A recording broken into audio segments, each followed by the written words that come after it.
Okay, so in this video, I'm going to demonstrate how to create a full set of orthogonal fractional contrast codes. But this time, I'm going to be testing, or this is scenario 2, so we have a different primary research hypothesis.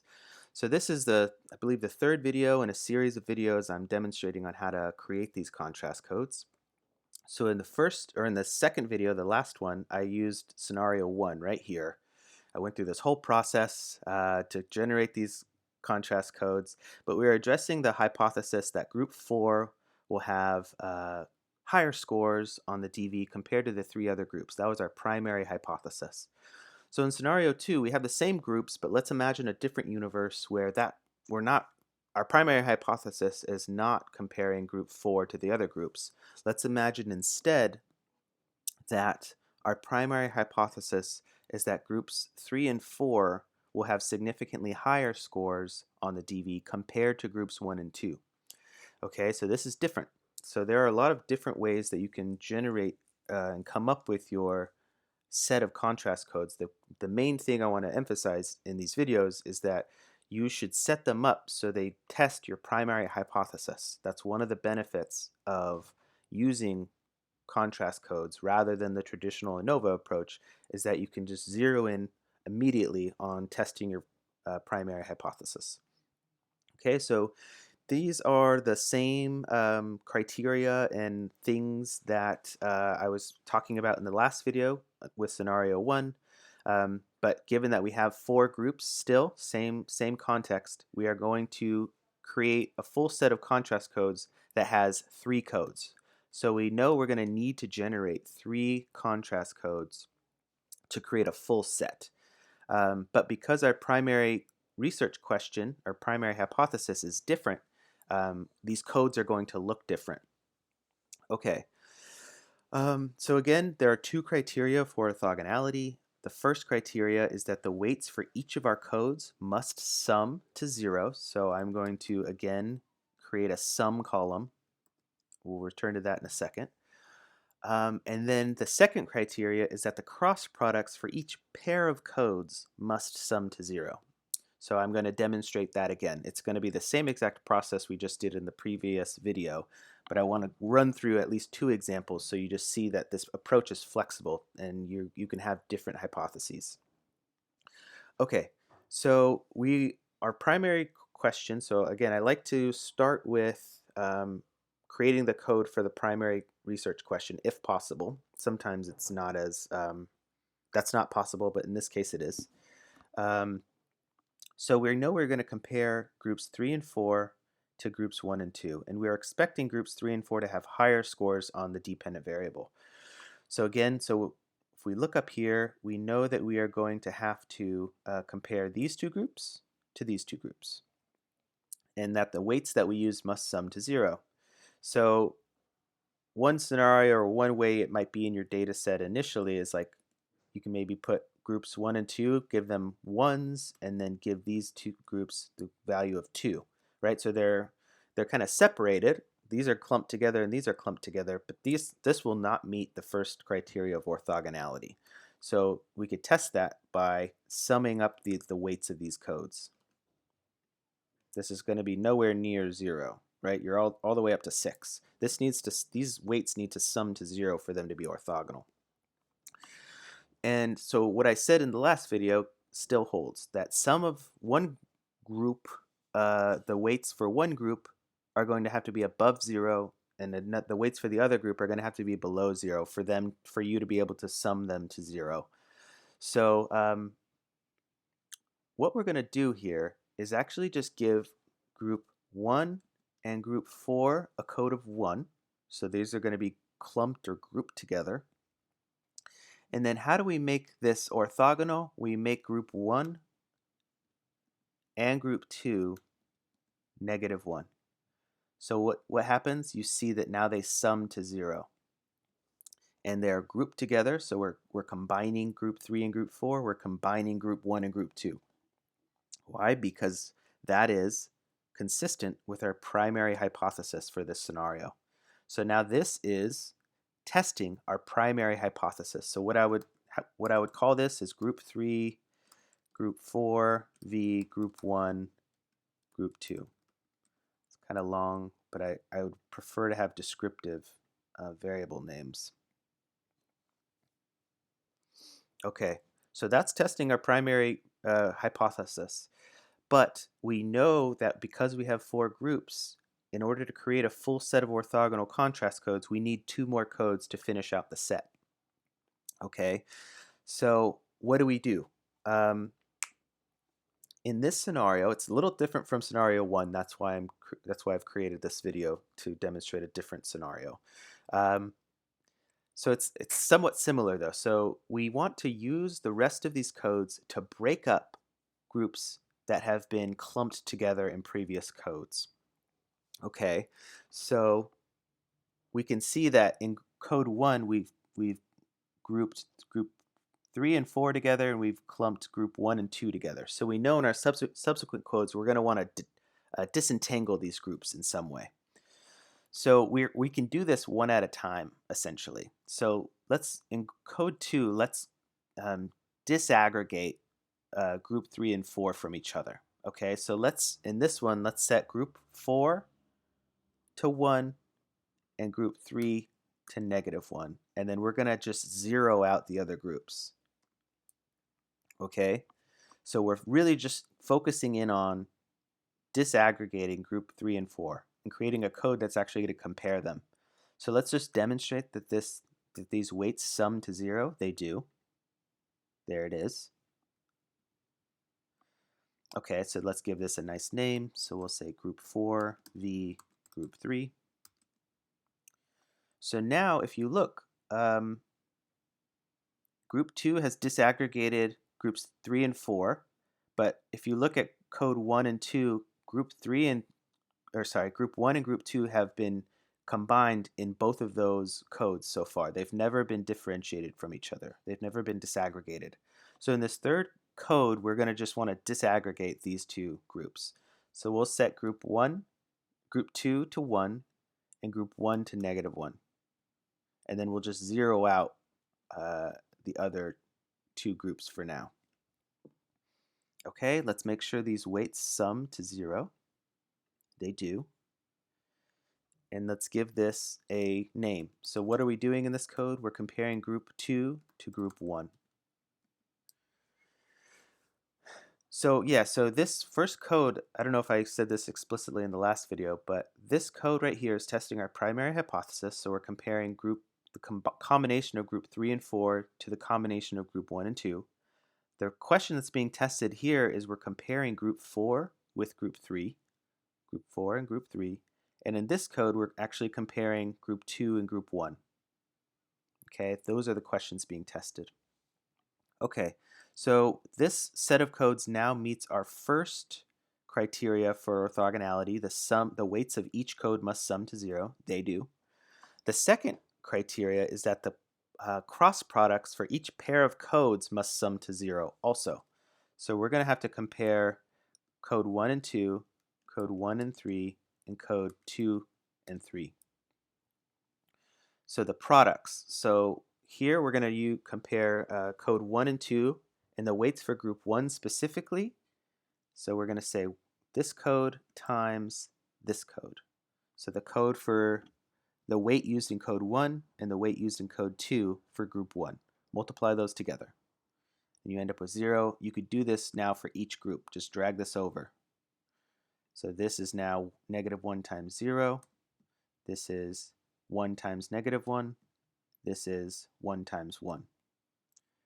So if we drag this down again, we see that the cross products comparing code 1 and 2 sum to 0. That's perfect. That's what we need them to do. Okay, so now let's do this for comparing code 1 and code 3. So we're going to multiply the weights for group 1 here. So code 1 times code 3. We end up with 1. We do this for each group. And then we sum these cross products. And we end up with 0. Perfect. So this is on the right track. So now let's do this for the last pair of codes. So now we're going to be looking at code 2 and code 3. So here we'll multiply this weight times this weight for group 1. Okay, we see that 0 times -1 equals 0. Perfect. So we'll do this for each group. These are all going to end up being 0. So of course these are going to sum to 0. Cool. So this now is a full set of orthogonal contrast codes. So let me just copy and then paste special down here, just the values.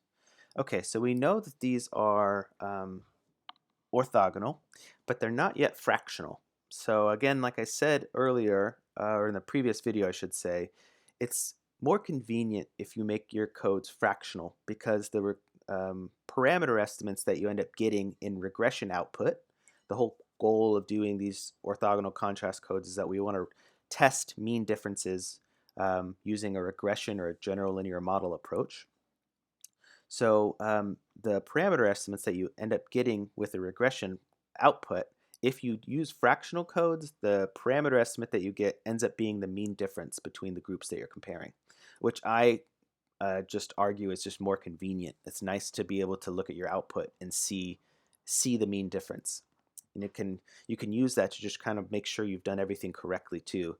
If you don't do orthogonal, or if you don't make them fractional, you'll end up getting kind of a fraction of the mean difference. So in this one here, this code, for example, let's just look at the third code comparing group 2 and group 3. The parameter estimate with this, it would end up being half of the mean difference. So 2 units difference between a -1 and a 1, so that the parameter estimate that you get will end up only being half of the mean difference.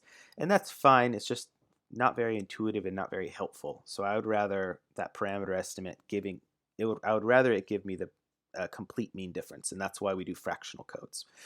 Okay, so how do we make codes fractional? We again use this same rule. We divide each weight by the unit jump from the lowest to the highest weight. So let's look at code 1 here. Our lowest weight is -1 and our highest weight is a 1. Okay, so what's the unit jump going from a -1 to a 1? It's a 2-unit jump. So we're just going to divide each of these weights by 2. Okay, so we'll go in -1 divided by 2, -1 divided by 2. Here we'll do +1 divided by 2, +1 divided by 2. Okay, so even though we're making these fractional, we need to still make sure that they conform to the criteria of orthogonality. So we are going to double check this as we go. If you use this strategy, it'll always work, but I'm just demonstrating it to you for instructional purposes. So yes, it still works. Now let's move down to code 2. What's the unit jump from the lowest to the highest weight? So our lowest is again -1 and our highest is again 1. So here we're still dealing with a 2-unit jump. So we're going to divide each of these weights by 2. We'll even do this for the zeros just for completeness. So -1 divided by 2, 1 divided by 2. Make sure these sum to 0. They do. Perfect. Okay, so let's just get down to the third code here. The lowest weight is a -1, the highest weight is a 1. That's a 2-unit jump again, so we're just going to divide each of these weights by 2. For completeness, we'll just do the zeros as well. Okay. Drag it down.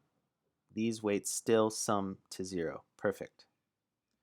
All right, so now let's just double check that these meet the second criteria for orthogonality. So that the sum of the cross products for each pair of codes is 0, so that they sum to 0. Okay, so let's compare code 1 and 2. So code 1 times 2, and we'll do this for each group. Bring this down, make sure, oops, just double click that. Let me go back. Let me drag it. Okay. And again, so that's getting the sum of all of those weights, and it sums to 0. Perfect. So now let's compare code 1 and code 3. 1 times 3. And then let's drag it and do this for each group. Okay. And then let's double check that this sums to 0.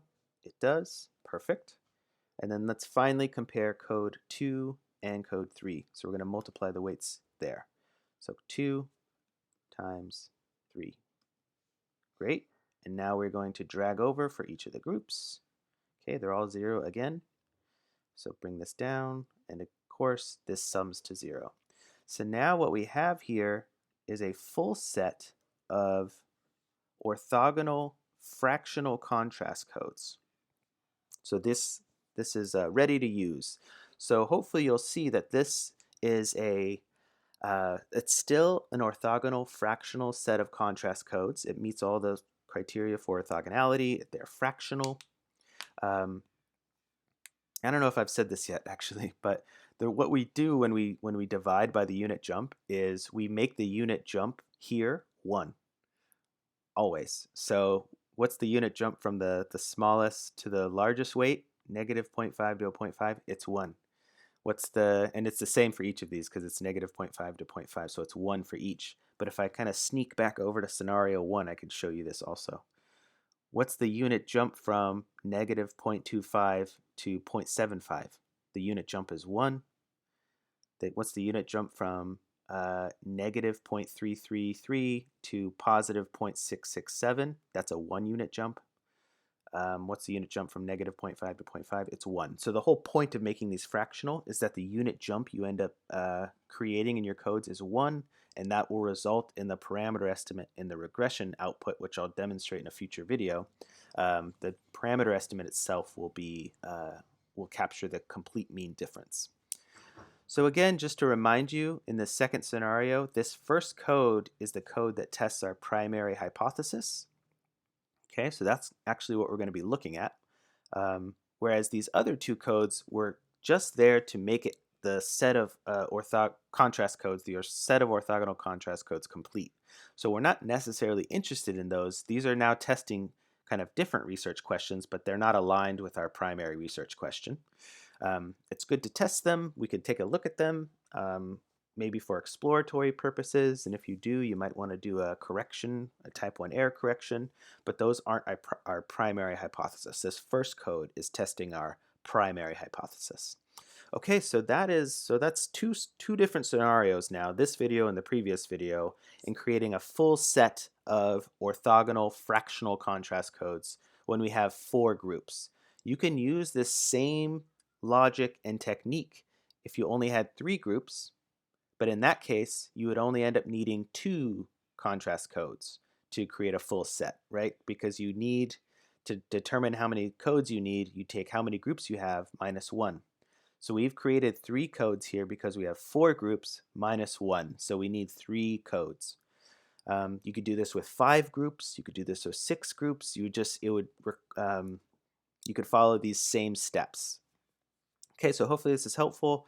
I'm now going to, in the next video, demonstrate how to create these actual codes in Jamovi. So you could actually see what this looks like in your data set and how these codes end up becoming new variables in your data set. Okay, so go ahead and make sure you watch the next video.